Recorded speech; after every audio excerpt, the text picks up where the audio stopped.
രാവിലെ ആദ്യം വരുന്നത് തന്നെ അത്ര ശുഭകരമായ ഒരു വാർത്തയല്ല. പക്ഷേ ഒറ്റപ്പാലത്ത് ഗ്രേഡ് SIക്കും കസ്റ്റഡിയിലെടുത്ത പ്രതിക്കും കുത്തേറ്റു. ഗ്രേഡ് SI രാജ്നാരായണൻ, പ്രതി അക്ബർ എന്നിവർക്കാണ് ഇന്നലെ രാത്രി കുത്തേറ്റത്. ഒറ്റപ്പാലത്തിനടുത്തുള്ള മീറ്റ്നയിൽ വെച്ചായിരുന്നു സംഭവം. വിവരങ്ങളുമായി വിഷ്ണുവാണ് ചേർന്നത്. Vishnu, good morning. എങ്ങനെയാണ് ഇങ്ങനെ ഒരു സംഭവം ഉണ്ടായത്? ഈ പ്രതിക്കും പോലീസുകാരനും കുത്തേൽക്കുന്ന ഒരു സംഭവം, എന്താണ് വിശദാംശങ്ങൾ? ശ്രീജ, ഇന്നലെ രാത്രി 12 മണിയോടുകൂടി, അർദ്ധരാത്രിയോട് കൂടിയാണ് ഈ സംഭവം ഉണ്ടാകുന്നത്. ഒറ്റപ്പാലത്തിനടുത്ത് മീറ്റ്ന എന്ന് പറയുന്ന സ്ഥലത്ത് ഇരു വിഭാഗങ്ങളിലെ യുവാക്കൾ തമ്മിൽ സംഘർഷം ഉണ്ടാവുകയും ഇതറിഞ്ഞ് ഒറ്റപ്പാലത്ത് നിന്നും പോലീസ് എത്തി സംഘർഷം ശാന്തമാക്കാൻ ശ്രമിക്കുകയും ചെയ്തു. ഈ സംഘർഷത്തിൽ അക്ബർ എന്ന യുവാവിനെ കസ്റ്റഡിയിലെടുത്തിരുന്നു. ഈ കസ്റ്റഡിയിലെ യുവാവുമായിട്ട് പോലീസ് മടങ്ങുന്നതിനിടെയാണ് വീണ്ടും ഈ അക്ബറിനെ ആക്രമിച്ച എതിർ വിഭാഗത്തിലെ ആളുകൾ വീണ്ടും അക്ബറിനെ ആക്രമിക്കാൻ എത്തുകയും പോലീസ് ഉൾപ്പെടെയുള്ളവർക്ക് നേരെ ആക്രമണം ഉണ്ടാവുകയുമായിരുന്നു. പൊട്ടിയ ഓടിന്റെ കഷ്ണം ഉപയോഗിച്ചാണ് ആക്രമണം ഉണ്ടായത്. SIയുടെ കൈക്കും അക്ബറിന്റെ കൈക്കും പരിക്കേറ്റിട്ടുണ്ട്. ഇവരെ കണ്ണിയമ്പലത്തെ സ്വകാര്യ ആശുപത്രിയിൽ അപ്പോൾ തന്നെ പ്രവേശിപ്പിച്ചു. പരിക്ക് ഗുരുതരമല്ല, കൈക്കാണ് പരിക്കേറ്റുള്ളത്. ഇവർ ചികിത്സയിൽ തുടരുകയാണ്. അതേസമയം വലിയ ആൾക്കൂട്ടത്തിന്റെ ആക്രമണമായതുകൊണ്ട് തന്നെ ആരെയും കസ്റ്റഡിയിലെടുത്തിട്ടില്ല. കൃത്യമായിട്ട് ആരാണ് ആക്രമണം നടത്തിയതെന്ന് കണ്ടെത്താനും കഴിഞ്ഞിട്ടില്ല. ശ്രീജ, എന്തായിരുന്നു വിഷ്ണു ഈ രണ്ട് വിഭാഗങ്ങൾ തമ്മിൽ ഒരു സംഘർഷത്തിന് കാരണം എന്തായിരുന്നു? അങ്ങനെയുള്ള വിവരങ്ങൾ എന്തെങ്കിലും ഉണ്ടോ? അതിനെക്കുറിച്ച് കൂടുതൽ വിവരങ്ങൾ ലഭ്യമായിട്ടില്ല. കാരണം കസ്റ്റഡിയിൽ ആരെയും കിട്ടിയിട്ടില്ല. സംഘർഷം ഉണ്ടായിരുന്നു എന്നുള്ള വിവരങ്ങൾ ലഭിച്ചിരുന്നത്. എന്നാൽ രാവിലെയും അവിടെ ചെറുതോതിൽ സംഘർഷമൊക്കെ ഉണ്ടായിരുന്നു. രാത്രി കാലങ്ങളിൽ യുവാക്കൾ തമ്മിൽ ചേരിക്കുന്ന സംഘർഷങ്ങൾ ചെറുതോതിലൊക്കെ ഉണ്ടാവാറുണ്ടായിരുന്നു. ഇന്നലെ അതുപോലെ സംഘർഷം ഉണ്ടായിരുന്നു. പക്ഷേ ഇത്രയും വലിയ സംഘർഷമാണ് ഉണ്ടായത്. രണ്ട് വിഭാഗങ്ങൾ തമ്മിലാണ് സംഘർഷം ഉണ്ടായത്. ഇതറിഞ്ഞാണ് പോലീസ് എത്തിയത്. ഈ പോലീസിന്റെ ആക്രമണം ഉണ്ടായപ്പോൾ മറ്റൊന്നും ആലോചിക്കാതെ പോലീസുകാർ SIന് എത്രയും പെട്ടെന്ന് ചികിത്സ നൽകുക എന്നുള്ള ലക്ഷ്യത്തോടുകൂടി ആശുപത്രിയിൽ എത്തിക്കുകയായിരുന്നു. അതുകൊണ്ട് തന്നെ സംഭവം ഉണ്ടായപ്പോൾ ആളുകൾ ചിതറി ഓടുകയും ചെയ്തു. ആരും തന്നെ കസ്റ്റഡിയിലായിട്ടില്ല. തുടരന്വേഷണം നടത്തിയ ശേഷം മാത്രമാണ് എന്താണ് കാരണമെന്ന് വ്യക്തമാവുകയുള്ളൂ. ശരി, വിഷ്ണുവാണ് വിവരങ്ങൾ നൽകിയത്. ഒറ്റപ്പാലത്ത് ഗ്രേഡ് SIക്കും കസ്റ്റഡിയിലെടുത്ത പ്രതിക്കും കുത്തേറ്റു. രണ്ട് വിഭാഗങ്ങൾ തമ്മിലുണ്ടായ സംഘർഷം പരിഹരിക്കാനെത്തിയ പോലീസ് സംഘം ഒരാളെ കസ്റ്റഡിയിലെടുക്കുകയായിരുന്നു. ഈ സംഘർഷമുണ്ടാക്കിയ സംഘം പിന്നീട് വീണ്ടും ആക്രമണം നടത്തി. ആ ആക്രമണത്തിലാണ് രണ്ടുപേർക്കും പരിക്കേറ്റത്. പക്ഷേ അത്ര ഗുരുതരമല്ല പരിക്ക്. രണ്ടുപേരും ചികിത്സയിലാണുള്ളത്. ഇനി നമുക്ക് കുറച്ച് നല്ല കാഴ്ചകളിലേക്ക് പോയാലോ? വരയാടുകളുടെ പ്രജനന കാലത്തെ തുടർന്ന് ഇരവികുളം ദേശീയോദ്യാനം അടച്ചിട്ടിരിക്കുകയായിരുന്നു. കുറേ നാളുകളായി അത് അടച്ചിട്ടിരിക്കുക. ആ സമയത്ത് അങ്ങോട്ടേക്ക് സന്ദർശകരെ അനുവദിക്കില്ല. ഇരവികുളം നാഷണൽ പാർക്ക് ഇന്നു മുതൽ വീണ്ടും തുറക്കുകയാണ്. പ്രജനന കാലത്തോടനുബന്ധിച്ച് 2 മാസത്തേക്കായിരുന്നു പാർക്ക് അടച്ചിട്ടത്. ഉദ്യാനം തുറക്കുന്നതോടെ സഞ്ചാരികളുടെ തിരക്ക് വർദ്ധിക്കുമെന്നാണ് പ്രതീക്ഷ. അപ്പോൾ ഈ അവധിക്കാലത്ത് വേണമെങ്കിൽ ഇരവികുളത്തേക്ക് ഒരു യാത്രയാവാം. വരയാടുകളുടെ പ്രജനനകാലവുമായി ബന്ധപ്പെട്ട് ജനുവരി 31-നായിരുന്നു ഇരവികുളം ദേശീയോദ്യാനം അടച്ചത്. ഇന്നു മുതൽ വീണ്ടും സന്ദർശകർക്ക് ഉദ്യാനത്തിൽ പ്രവേശനം അനുവദിക്കും. ഈ സീസണിൽ ഇതുവരെ 80-ലധികം വരയാടിൻ കുഞ്ഞുങ്ങൾ പിറന്നതായാണ് അനൌദ്യോഗിക കണക്ക്. ഏപ്രിൽ 20-ന് ശേഷം ഇത്തവണത്തെ വരയാട് സെൻസസ് നടത്തുമെന്ന് വനംവകുപ്പ് അറിയിച്ചു. കണക്കെടുപ്പ് പൂർത്തിയാക്കുന്ന മുറക്ക് മാത്രമേ പുതുതായി പിറന്ന വരയാടിൻ കുഞ്ഞുങ്ങളുടെ എണ്ണം കൃത്യമായി അറിയാൻ കഴിയുകയുള്ളൂ. ഇന്നു മുതൽ ഉദ്യാനത്തിൽ രാവിലെ 8 മുതൽ വൈകിട്ട് 4 വരെയാണ് സന്ദർശകർക്കുള്ള പ്രവേശന സമയം. മധ്യവേനൽ അവധി ആരംഭിച്ചതോടെ മൂന്നാറിലേക്ക് എത്തുന്ന സഞ്ചാരികളുടെ എണ്ണത്തിൽ വർധനവുണ്ടായിട്ടുണ്ട്. ഉദ്യാനം തുറക്കുന്നതോടെ സഞ്ചാരികളുടെ തിരക്ക് ഇനിയും വർദ്ധിക്കുമെന്നാണ് പ്രതീക്ഷ. ന്യൂസ് 18 ഇടുക്കി. ഇനി അടുത്തത് ഇതേപോലെ ഒരു യാത്ര പോകാൻ പറ്റിയ ഒരു കാഴ്ചയിലേക്കാണ് പോകുന്നത്. അത് കൊല്ലത്തിൻ്റെ കിഴക്കൻ മേഖലയിലൂടെയുള്ള ട്രെയിൻ യാത്ര. നമുക്ക് വളരെ കുറഞ്ഞ ചെലവിൽ തന്നെ ഈ അവധിക്കാലത്ത് നല്ല കുറേ അനുഭവങ്ങൾ നമ്മുടെ കുട്ടികൾക്കും പ്രിയപ്പെട്ടവർക്കും ഒക്കെ സമ്മാനിക്കാൻ കഴിയും. അങ്ങനെ ഒരു അനുഭവമാണ് ഈ ട്രെയിൻ യാത്ര. ഈ കഴിഞ്ഞ ദിവസം ഈ യാത്രയുടെ സൗന്ദര്യം ആസ്വദിച്ചത് ഒരു കൂട്ടം വിദ്യാർത്ഥികളാണ്. കരവാളൂർ ഗവൺമെൻറ് LP സ്കൂളിലെ കുട്ടികളായിരുന്നു യാത്ര നടത്തിയത്. പുനലൂരിൽ നിന്ന് മലനിരകളെ കണ്ട് ആര്യങ്കാവിലേക്കായിരുന്നു ട്രെയിൻ യാത്ര. സഞ്ചാരികൾക്ക് എന്നും കൗതുകമായ 13 കണ്ണറപ്പാലവും തുരങ്കങ്ങളും പാലവും വനവും എല്ലാം കുട്ടികൾക്ക് വേറിട്ട കാഴ്ചയായി. കരവാളൂർ ഗവൺമെന്റ് LPSലെ മുഴുവൻ കുട്ടികളെയും ഭാഗമാക്കിയാണ് സമ്പൂർണ്ണ ട്രെയിൻ യാത്ര നടത്തിയത്. പാഠഭാഗത്തിലൂടെ മനസ്സിലാക്കിയ ട്രെയിനുകളെ കുറിച്ച് കൂടുതൽ മനസ്സിലാക്കുകയായിരുന്നു ലക്ഷ്യം. ആര്യങ്കാവ് വരെ പോവുകയാണ്. കുട്ടികളെ ക്ലാസ്സിൽ ഇതുപോലത്തെ യാത്രകളും വാഹനങ്ങളും ഒക്കെ കണ്ടും കേട്ടും മാത്രമേ പരിചയമുള്ളൂ. അപ്പോൾ അവർക്കൊരു അനുഭവഭേദ്യമാക്കാൻ വേണ്ടിയാണ് ഞങ്ങൾ ഇന്നത്തെ യാത്ര പ്ലാൻ ചെയ്തിരിക്കുന്നത്. പ്രീ പ്രൈമറി മുതൽ 4ാം ക്ലാസ് വരെ 285 കുട്ടികളും രക്ഷിതാക്കളും PTA അംഗങ്ങളും നമ്മുടെ ടീച്ചേഴ്സുമാണ് ഈ യാത്രയിലുള്ളത്. ഞങ്ങൾ സന്തോഷമായി പോയിട്ട് വരുന്നു. 300ഓളം കുട്ടികളും രക്ഷിതാക്കളും അധ്യാപകരും യാത്രയുടെ ഭാഗമായി. ഗുരുവായൂർ മധുര എക്സ്പ്രസിലായിരുന്നു യാത്ര. കുട്ടികളുടെ സുരക്ഷ ഉറപ്പുവരുത്തുന്നതിനായി യാത്രയിലുടനീളം 2 പോലീസുകാരുടെ സേവനവും ലഭ്യമാക്കി. ഇന്നിപ്പം കരവാളൂർ ഗവൺമെന്റ് LPSലെ ഏകദേശം 250ഓളം കുഞ്ഞുങ്ങളാണ് ട്രെയിൻ യാത്രയ്ക്കായിട്ട് പുനലൂർ വന്നത്. അവരുടെ സുഗമമായ യാത്രയ്ക്ക് വേണ്ടി പുനലൂർ റെയിൽവേ പോലീസും RPFും സംയുക്തമായിട്ട് എല്ലാവരെയും ട്രെയിനിൽ കയറ്റിയിരിക്കുകയും കൂടെ 2 പോലീസുകാരെ കൂടെ അവരുടെ സുരക്ഷയ്ക്കായിട്ട് അയച്ചിട്ടുമുണ്ട്. ക്ലാസ് തല പഠനത്തിനപ്പുറം ട്രെയിൻ യാത്രയുടെ അനുഭവങ്ങൾ നേരിട്ട് മനസ്സിലാക്കിയ സന്തോഷത്തിലാണ് കുട്ടികളും. ട്രെയിൻ യാത്ര സംഘടിച്ച അധ്യാപകർക്കും എല്ലാം ഞാൻ നന്ദി അർപ്പിക്കുകയാണ്. എൻ്റെ കൂട്ടുകാർക്കും എല്ലാവർക്കും ഈ ട്രെയിൻ യാത്ര വളരെ ഇഷ്ടപ്പെട്ടു. ഈ ട്രെയിൻ യാത്ര ഞങ്ങളെല്ലാവരും നന്നായി ആസ്വദിച്ചു. ഈ ട്രെയിൻ യാത്ര ഞങ്ങൾക്ക് ഒരിക്കലും മറക്കാത്ത സംഭവമായി ഞങ്ങൾ ഓർമ്മിച്ചു. മധുര ഡിവിഷനിൽ നിന്നാണ് കുട്ടികൾക്കായി ഒരു ബോഗി വിട്ടു നൽകിയത്. ന്യൂസ് 18 പുനലൂർ. ആലുവ മൂന്നാർ പഴയ രാജപാത, മലയോര ഹൈവേ എന്നീ റോഡുകളുമായി ബന്ധപ്പെട്ടുള്ള തുടർ നടപടികൾ ചർച്ച ചെയ്യാൻ യോഗം ചേർന്നു.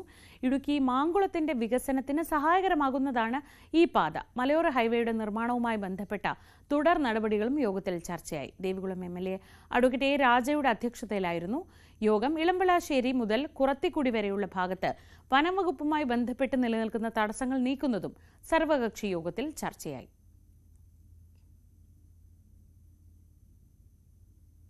ഇനി നമുക്കൊരു ഉത്സവ കാഴ്ചയിലേക്ക് പോകാം. പാലക്കാട് കൊപ്പം പുലാശ്ശേരി ശ്രീ കാലടി അയ്യപ്പൻകാവിലെ പൂരം വർണ്ണാഭമായി ആഘോഷിച്ചു. വിവിധ ദേശങ്ങളിലെ ആഘോഷ കമ്മിറ്റികളുടെ നേതൃത്വത്തിൽ വലിയ ആഘോഷമാണ് നടന്നത്. തിറ, പൂതൻ, കരിങ്കാളി തുടങ്ങിയ ആചാര എഴുന്നള്ളിപ്പുകളും ഒക്കെ ഉത്സവ പറമ്പിലെത്തി.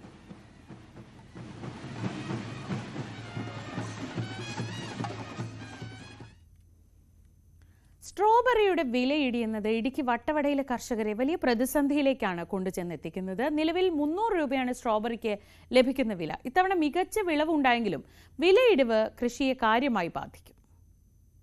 ശീതകാല പച്ചക്കറി കൃഷികൾക്കൊപ്പം വട്ടവടയിലെ കർഷകരുടെ വരുമാന മാർഗങ്ങളിൽ ഒന്നാണ് സ്ട്രോബെറി കൃഷി. മാസങ്ങൾക്ക് മുൻപ് കൃഷിയിറക്കിയ സ്ട്രോബെറി പഴുത്ത വിളവെടുപ്പിന് പാകമായി കഴിഞ്ഞു. എന്നാൽ ഈ വിളവെടുപ്പ് കാലത്ത് സ്ട്രോബെറിക്കുണ്ടായ വിലയിടിവ് കർഷകർക്ക് വലിയ നിരാശയാണ് നൽകുന്നത്. നിലവിൽ 300 രൂപയാണ് 1 കിലോ സ്ട്രോബെറിക്ക് കർഷകർക്ക് ലഭിക്കുന്ന വില. ഈ വിലയിൽ സ്ട്രോബെറി കൃഷി മുന്നോട്ട് കൊണ്ടുപോകുക പ്രയാസകരമാണ് എന്ന് കർഷകർ പറയുന്നു. പച്ചക്കറി അല്ലാതെ നമുക്ക് സ്ട്രോബെറി ഈ ഡിസംബർ ടു മെയ് വരയ്ക്ക് സ്ട്രോബെറിയാണ് ഇവിടുത്തെ പ്രധാന കൃഷി. കഴിഞ്ഞ കൊല്ലമുള്ള 600 വരെ കിലോയ്ക്ക് ഉണ്ടായിരുന്നു ഈ മാസത്തിലേക്ക്. ഇപ്പോൾ അതിന്റെ പകുതി കുറഞ്ഞു 300 ആക്കി. കാരണം ഉൽപാദനം പണം കൂടി, ആൾക്കാർ വരവ് ഇത്ര കുറവായത് കൊണ്ട് ഞങ്ങൾക്ക് ഭയങ്കര ഒരു ഇടിവായി ഈ കൊല്ലം. ഇത് ഏതെങ്കിലും ഈ സർക്കാർ ഭാഗത്തിൽ നിന്ന് ഇത് ഏതെങ്കിലും ഞങ്ങൾക്ക് എടുത്തിട്ട് അതേമാതിരി 600 500 കിട്ടിയാൽ ഞങ്ങൾക്ക് ഒരു മിച്ചമാകും. അല്ലാതെ ഞങ്ങൾക്ക് ഇത് ഇങ്ങനെ ഇടിഞ്ഞു പോയി ഭയങ്കര ബുദ്ധിമുട്ടാണ്. കർഷകരുടെ പാട് ഭയങ്കര പാടാണ്. ജനുവരി മുതൽ വട്ടവടയിലേക്ക് എത്തുന്ന സഞ്ചാരികളെ പ്രതീക്ഷിച്ചാണ് പല കർഷകരും സ്ട്രോബെറി കൃഷി ചെയ്യുന്നത്. കഴിഞ്ഞ മാസങ്ങളിൽ സഞ്ചാരികൾ കുറവായിരുന്നതിനാൽ സ്ട്രോബെറിക്ക് ആവശ്യക്കാരും കുറഞ്ഞു. കർഷകർ ഉൽപ്പാദിപ്പിക്കുന്ന മൂല്യവർദ്ധിത ഉൽപ്പന്നങ്ങളുടെയും വിലയിൽ ഇടിവ് ബാധിച്ചിട്ടുണ്ട്. പല കർഷകരും കടം വാങ്ങിയും മറ്റുമാണ് മെച്ചപ്പെട്ട വിളവും വിലയും പ്രതീക്ഷിച്ച് സ്ട്രോബെറി കൃഷി ഇറക്കിയിട്ടുള്ളത്. മധ്യവേനൽ അവധിയോടെ കൂടുതൽ സഞ്ചാരികൾ എത്തുമെന്നും വില ഉയരുമെന്നുമാണ് പ്രതീക്ഷ. News 18 Idukki. Idukki Vandiperiyar mount AKG കോളനിയിലെ കുടുംബങ്ങൾക്ക് കുടിവെള്ളം കിട്ടുന്നില്ലെന്ന് പരാതി. ഇവിടെയുള്ള പൊതുകുളം എസ്റ്റേറ്റ് മാനേജ്മെന്റ് കൈയടക്കിയതോടെയാണ് നാട്ടുകാർക്ക് കുടിവെള്ളം മുട്ടിയത്. വേനൽ കടുത്തതോടെ കുടിവെള്ളക്ഷാമം രൂക്ഷമാണ്. വണ്ടിപ്പെരിയാർ AKG കോളനി നിവാസികൾക്ക് മൗണ്ട് എസ്റ്റേറ്റിലെ പൊതുകുളമാണ് ഏക ആശ്രയം. എന്നാൽ ഈ കുളം തോട്ടം അധികൃതർ കൈവശപ്പെടുത്തിയെന്നാണ് കുടുംബങ്ങൾ ആരോപിക്കുന്നത്. നാട്ടുകാരെ കുടിവെള്ളം എടുക്കാൻ അനുവദിക്കുന്നില്ലെന്നും പരാതി. மவுண்ட் ஏகேஜி காலனிக்கு குடிவெள்ள பத்திரிக்கை வச்ச தண்ணி இதுவரை ஆயிட்டு தண்ணி கிடைக்கல. வாரத்தில் 3 நாள் கொடுக்குறதாக எக்ரிமெண்ட் அன்னைக்கு சொல்லியிருந்தாங்க. ஆனால் அது இப்போ 3 வருஷமாக கிடைக்கல. இப்போ தண்ணிக்கு பயங்கர புத்திமுட்டு காரணம் நாங்கள் அந்த தண்ணி அவசியப்பட்டிருக்கோம். அந்த தண்ணி எங்களுக்கு கண்டிப்பாக கிடைக்கும். 2010 block division member Shaji Painadath തുക അനുവദിച്ച് നിർമ്മിച്ച പൊതുകുളമാണ് തോട്ടം അധികൃതർ കൈവശം വെച്ചിരിക്കുന്നത്. ഏറെക്കാലമായി തർക്കം നിലനിൽക്കുന്നതിനെ തുടർന്ന് സമീപത്ത് ബ്ലോക്ക് പഞ്ചായത്ത് മറ്റൊരു കുളം നിർമ്മിച്ചു. എന്നാൽ ഔദ്യോഗികമായി പ്രവർത്തനം ആരംഭിക്കാത്ത ഈ കുളത്തിൽ നിന്നും എസ്റ്റേറ്റ് അധികൃതർ മോട്ടോർ ഉപയോഗിച്ച് വെള്ളം പമ്പ് ചെയ്ത് കൃഷി ആവശ്യങ്ങൾക്കായി ഉപയോഗിക്കുകയാണ്. എസ്റ്റേറ്റ് അധികൃതരുടെ നടപടിക്കെതിരെ നാട്ടുകാർക്കിടയിൽ പ്രതിഷേധം ശക്തമായി. 92 കുടുംബങ്ങളുണ്ടിവിടെ.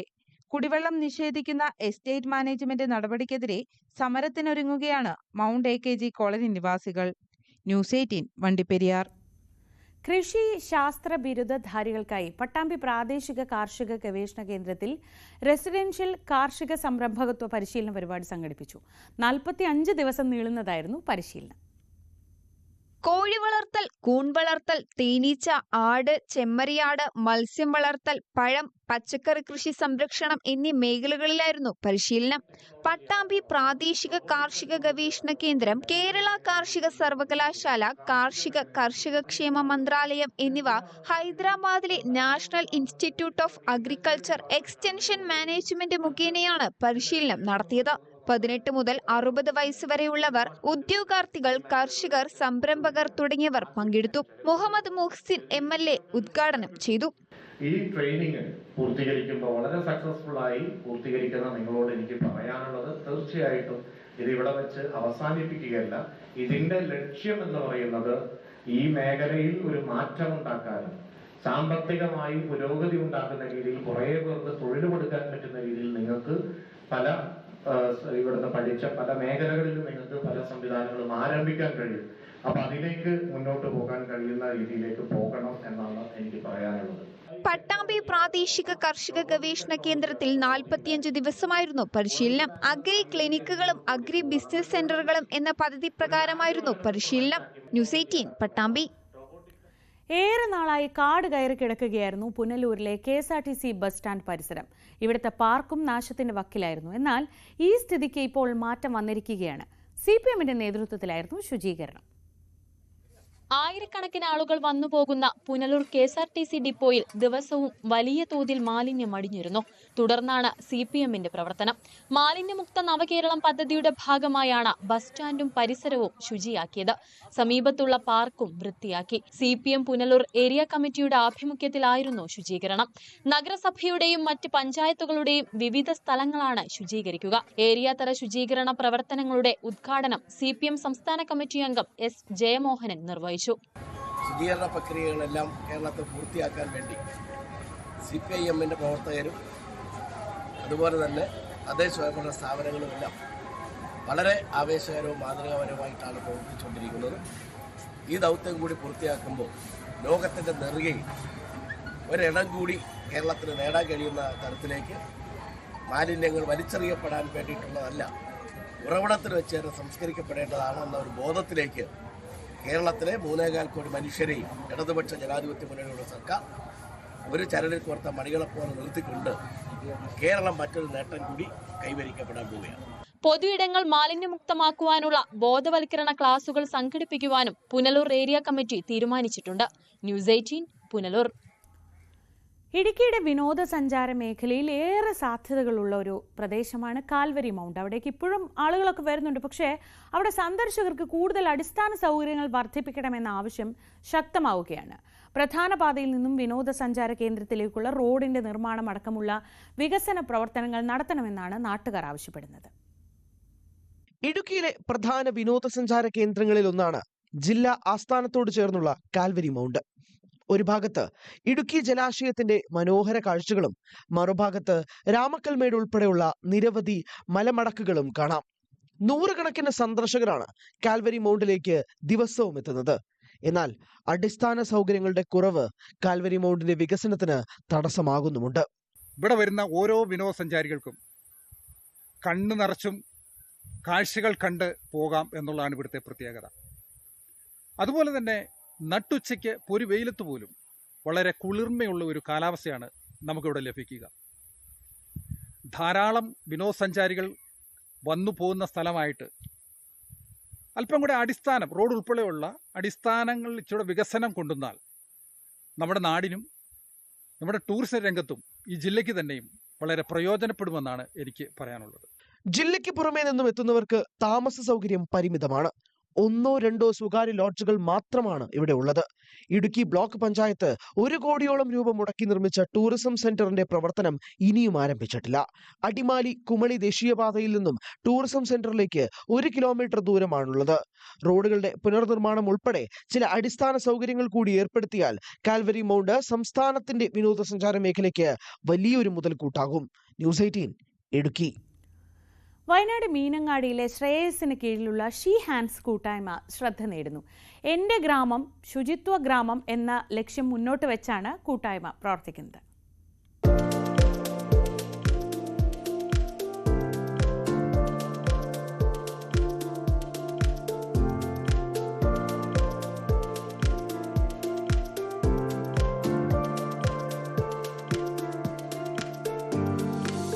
വയനാട് മീനങ്ങാടിയിലെ ഗംഗച്ചേച്ചിയും കൂട്ടരും 5 വർഷത്തോളമായി നാട്ടിലെ കല്യാണങ്ങൾക്കും ആഘോഷങ്ങൾക്കും രുചിക്കൂട്ടുകൾ വിളമ്പി ശ്രദ്ധ നേടുന്നു. വീടുകളും ബിൽഡിങ്ങുകളും വൃത്തിയാക്കിയും ഈ കൂട്ടായ്മയിലെ സ്ത്രീകൾ ഒരു വരുമാനമാർഗം കണ്ടെത്തുന്നുണ്ട്. തൊഴിലില്ലാത്ത സ്ത്രീകൾക്ക് തൊഴിൽ നൽകി വരുമാനമാർഗം കണ്ടെത്തുകയാണ് ഈ പെൺപടയുടെ ലക്ഷ്യം.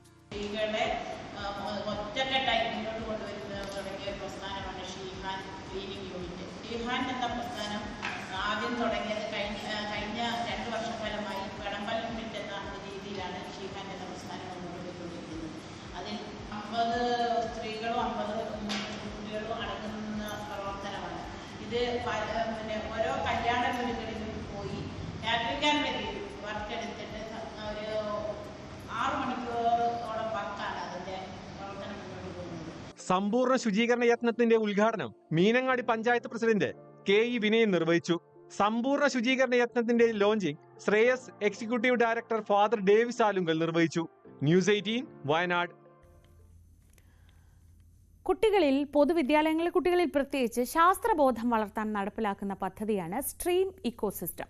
ഈ സ്ട്രീം ഇക്കോസിസ്റ്റത്തിന്റെ ഭാഗമായി പട്ടാമ്പി BRC പരിധിയിൽ തെരഞ്ഞെടുക്കപ്പെട്ട വിദ്യാലയങ്ങളിലെ UP ഹൈസ്കൂൾ വിഭാഗം കുട്ടികൾ 3 ഗവേഷണ പ്രോജക്റ്റുകൾ അവതരിപ്പിച്ചിരിക്കുന്നു. റിപ്പോർട്ടുകളുടെ പ്രകാശനവും അവതരണവും മുഹമ്മദ് മുഹസിൻ MLA ഉദ്ഘാടനം ചെയ്തു. നമുക്ക് ആ റിപ്പോർട്ടുകളുടെ വിവരങ്ങൾ നോക്കാം. സമഗ്ര ശിക്ഷ കേരള, പൊതുവിദ്യാഭ്യാസ വകുപ്പ്, കൊച്ചി ശാസ്ത്ര സാങ്കേതിക സർവകലാശാല എന്നിവ സംയുക്തമായി പൊതുവിദ്യാലയങ്ങളിലെ കുട്ടികളുടെ ഗവേഷണാഭിരുചി വളർത്തുന്നതിനും ശാസ്ത്രബോധം സൃഷ്ടിക്കാനും ഗവേഷണത്തെ സമന്വയിപ്പിച്ചുകൊണ്ടുള്ള പഠന രീതിക്ക് പ്രാമുഖ്യം കൊടുക്കാനും ലക്ഷ്യമിട്ട് നടപ്പിലാക്കുന്ന പദ്ധതിയാണ് സ്ട്രീം ഇക്കോസിസ്റ്റം. ഉന്നത വിദ്യാഭ്യാസ വകുപ്പിന്റെ സഹകരണത്തോടെയാണ് പദ്ധതി നടപ്പിലാക്കുന്നത്. ഇതിന്റെ ഭാഗമായി പട്ടാമ്പി BRC പരിധിയിലെ തിരഞ്ഞെടുക്കപ്പെട്ട വിദ്യാലയങ്ങളിലെ UP ഹൈസ്കൂൾ വിഭാഗം കുട്ടികൾ ചേർന്ന് ശീലം മാറ്റാം, സ്മാർട്ടാകാം, മണ്ണിനെ അറിയാം, നല്ലൊരു നാളേക്കായി എന്നീ 3 ഗവേഷണ പ്രോജക്റ്റുകൾ പൂർത്തീകരിച്ചിട്ടുണ്ട്. പ്രോജക്ട് റിപ്പോർട്ടുകളുടെ പ്രകാശനം മുഹമ്മദ് മുഹസിൻ MLA നിർവഹിച്ചു. എല്ലാ വിദ്യാലയങ്ങളിലും മികച്ച കെട്ടിടങ്ങളായി ഇപ്പൊ നിങ്ങളിരിക്കുന്ന ഈ വിദ്യാലയം പൂട്ടിപ്പോകാൻ തീരുമാനിച്ച വിദ്യാലയമായിരുന്നു. കുട്ടികളുടെ എണ്ണം കുറഞ്ഞ് സൗകര്യങ്ങളില്ലാത്ത വിദ്യാലയമായിരുന്നു. പൊതുവിദ്യാഭ്യാസ സംരക്ഷണ യജ്ഞത്തിന്റെ ഭാഗമായി ഈ കെട്ടിടവും ഈ ഓഡിറ്റോറിയം അടക്കമുള്ള കാര്യങ്ങൾ, ബസ്, കിച്ചൺ അടക്കം വലിയ മാറ്റങ്ങൾ വിദ്യാലയങ്ങളിൽ വന്നു. അപ്പോൾ കെട്ടിടങ്ങളും സൗകര്യങ്ങളുമായി 11.5 ലക്ഷത്തോളം കുട്ടികൾ പുതുതായി സർക്കാർ വിദ്യാലയങ്ങളിലേക്ക് കടന്നു വന്നു. പ്രോജക്റ്റിൽ പങ്കാളികളായ മുഴുവൻ വിദ്യാർത്ഥികളെയും അധ്യാപകരെയും ചടങ്ങിൽ അനുമോദിച്ചു. 17 വിദ്യാലയങ്ങളിൽ നിന്നായി 102 വിദ്യാർത്ഥികളാണ് പ്രോജക്റ്റിൽ പങ്കെടുത്തത്. ന്യൂസ് 18 പാലക്കാട്.